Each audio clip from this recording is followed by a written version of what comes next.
Yeah, so funny. Luka actually came out and said that any team that has Jokic is always going to be dangerous. But like Yeah. you just said, Jokic and Murray didn't play, so Luka lit them up. LA cruised to that W. Yeah. He's looking really good. He's also had his 630th point game in a month of March. What do you Yep. think about the Nuggets resting their guys again, though? So listen, Joker plays as much as anybody. Michael Malone was correct that Joker's played, I think, the second most games of any player in the last decade. So I'm not going to kill him for it. I'm not certain exactly why Jamal Murray couldn't play. Maybe because Jamal Murray without Nikola Jokic, doesn't quite look like the Jamal Murray that a lot of folks like to believe he can be. I will say this. The Nuggets are no longer a bad matchup for the Lakers. The Lakers are a bad matchup for the Nuggets. And that's with or without Joker. And there's multiple reasons for this. I understand Daniel, our producer, saying Jamal was hurt last game too. I get it, man. I'm not accusing anyone of anything. Does anybody think that if this were a playoff game, Jokic and Murray wouldn't have played? Of course not. They're not that injured, but that's totally fine. You want them to be rested and healthy. You'd prefer it not happen on a national TV game. You'd prefer it not have to happen in back-to-back games. But it is what it is, so to speak. Like, you deal with it and you move forward. I think a lot of people assumed that the Nuggets, because they rested those guys or they didn't play against the Warriors, that they would play in the next game, but whatever. I'm not going to kill them for that. What I am going to talk about is if this is a playoff matchup, it favors the Lakers heavily. Because here is the thing. The Lakers scored 120 last night, could have scored 140. And I said it on the TV show. I will say it again with this question. In the playoffs, if you get Lakers Nuggets, if Aaron Gordon is primarily matched up on LeBron, who is guarding Luka? They tried some Peyton Watson last night. How'd that work? Luka had 20 before you turned the game on. And okay, no. Aaron Gordon's going to guard Luka. Then who is guarding LeBron? It ain't Michael Porter Jr. and his bad back. It ain't Russell Westbrook. It certainly ain't Christian Brown. Who are we talking about? Konkar? He ain't doing it. Gonna dust off Dario Saric? He ain't doing it. It's certainly not the two guys who were missing last night in Jokic and Murray. The Nuggets are a bad defensive team at this point. And having Jokic and Murray out doesn't hurt their defense, and the Lakers scored at will without LeBron. Now, the Lakers, I think, are going to actually end up being the best offense in the league. And you're starting to see it. Where they are generating so many great looks from three. So many wide open threes. And that's without LeBron on the court. And here's the other thing about the Lakers-Nuggets matchup. The best thing the Nuggets had going for them in these playoff matchups is Joker. No question. The second best thing they had going for them was D'Angelo Russell minutes. And the third best thing they had going for him was Darvin Ham's coaching. Which is why there was nobody that was a bigger Darvin Ham defender than Michael Malone. Michael Malone out there defending Darvin Ham like Darvin Ham owes him money and he needs him to stay employed to get it. He's like, this is unfair. That guy took him to the conference final. This is an outrage. And Michael Malone, now all of a sudden, Lakers got a real coach. And by the way, are we done with that, DeMonze? I haven't checked the scoreboard. Is JJ Redick now just Lakers head coach, or is he still, LeBron's podcast buddy? Or now that everybody knows he's a great coach, are we just saying, no, he's a Lakers head coach? Because I know if he wasn't a great coach, it would be LeBron's podcast buddy. It'd be like, I'm not sure the exact rule. Right. I'm not sure about the rules of any of this stuff. What I do know is this. Nuggets are in real trouble, and the Lakers are real dangerous. You don't think the Nuggets are just like resting their guys strategically? like the same thing Golden State did with Steph Curry. I Like bigger picture. I think that's a game they wanted to win. That you're fighting for seeding. I don't. Right now, the Western Conference standings go like this. Oklahoma City has locked the 1 seed. It's so bananas. They have locked up I guess technically their magic number for locking up the 1 seed is 1 game with 15 or however many 13 games remaining. They have 57 wins. No one else in the conference can get to 58. So Oklahoma City's locked. And then it gets interesting. The Rockets have 25 losses. The Lakers have 25 losses. The Nuggets have 26. The Grizzlies have 27. The Warriors have 29.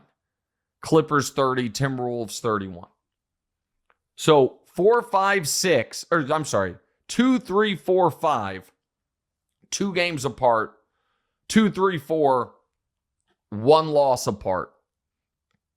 And I don't think the Nuggets want to give these games away.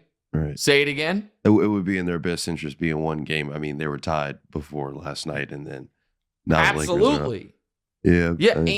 And the other piece of it is because of with a win yesterday, they would have locked up the season series 3-1, which would have given them the head-to-head tiebreaker if they finished with the same record. Now it's 2-2, so I'm not even sure what tiebreaker it goes to.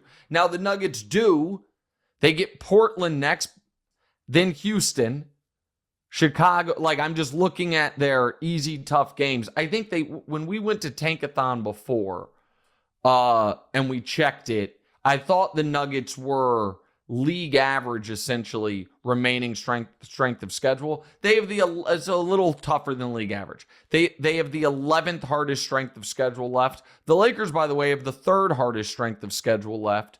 Houston, 10th hardest. I'm just doing the teams fighting for this seed. Memphis, 7th hardest. Golden State with the easiest of the group with the 18th hardest. So, but here's the other piece of it for the Lakers. As I said the other day, you can now kind of definitively say, even though they lost those first 3 without LeBron, they have survived his injury. I said if you miss 10 games, going 6-4 would be a great result. And 6-4 is now very on the board, and I don't know that he's going to miss 4 more. But the Lakers are 3-3. Lost to Brooklyn, bad loss. Lost to Milwaukee, lost to Denver in what would have been an unbelievable win when Denver had all its guys and the Lakers without 6 of their top 8. And then blew out Phoenix, blew out San Antonio, blew out Denver. And now the next 4, home for Milwaukee tonight, home for Chicago, at Orlando, at Indiana. Can you go 3-1 in those 4? You should be able to, even if LeBron's not back. And that's the other piece of last night, the blowout being awesome. Luka only played 32 minutes. Reeves probably played a little more than he needed to, but so be it. And so the Lakers are really well positioned. Houston keeps winning. Houston, to their credit, has really taken advantage of the absolute softest stretch of their schedule imaginable, and they have one more soft game Friday against Miami. But their schedule during this winning streak has been the following teams for Houston: New Orleans, Orlando, Phoenix, Dallas, Chicago, Philly, Orlando. So those are some of the worst teams in the league, plus Orlando, which has been really bad for months, and Phoenix, which hates itself. And now you have Miami, and then it gets way tougher for Houston. Because after Miami, Houston goes Denver, Atlanta, Utah, Phoenix, Lakers, Utah, OKC, Golden State, Clippers, Lakers, Denver. What a final stretch for Houston. Final 5 games. OKC, Golden State, Clippers, Lakers, Denver. I wonder what OKC is going to do down the stretch, because they will have locked up the 1 seed. And with the Cavs losing all of a sudden as of late, they're going to be in a good position for the number 1 overall seed. But I expect Houston to drop back, and I think the Lakers got a real shot at the 2. A real shot at the 2. And so I think, and Daniel tells me LA has the tiebreaker because they win their division. Oh, the stupid divisions are the next tiebreaker? Oh, well, then last night's game was even bigger for Denver. Because now if they finish with the same record, Lakers have the tiebreaker. That's noteworthy. That's really, really noteworthy. This episode of What's Right is brought to you by Daya Pizza, featuring dairy-free cheese made with their new Daya Oat Cream Blend. Dairy-free cheese has come a long way. Daya's leading the charge. Their pizzas offer the melt and stretch of traditional cheese without any dairy. Each Daya pizza starts with a perfectly crisp crust, layered with savory, satisfying toppings, and finished with cheese that melts and stretches beautifully. The Daya Oat Cream Blend delivers a creamy, cheesy texture that's indistinguishable from dairy-based options. Every pizza is crafted to be dairy-free, making it a great choice for anyone seeking more inclusive meal options without compromising on taste. Daya takes the concept of dairy-free to a new level, eliminating faux moo. That is not the fear of cows. That is the fear of missing dairy. These pizzas deliver delicious taste and texture, making them perfect for any occasion, from casual dinners to game day spreads. Enjoy a faux moo free pizza night with Daya. Visit DayaFoods.com for more information, or find Daya Pizza at retailers like Whole Foods, Kroger, and Walmart. Coming soon to select Publix and Sprouts. Follow Daya on Instagram and TikTok for more updates and recipes. All right, what are the follow-ups here, pal? But who do you think needs to adjust more when LeBron does come back? Because, Luka's obviously getting into a groove. So Luka. Oh, LeBron can do more different things. LeBron can play so many different ways. So it wouldn't make sense to ask Luka to adjust, because Luka's not going to be great at other things. LeBron can be great at playing almost any style of offensive basketball. So LeBron should and will.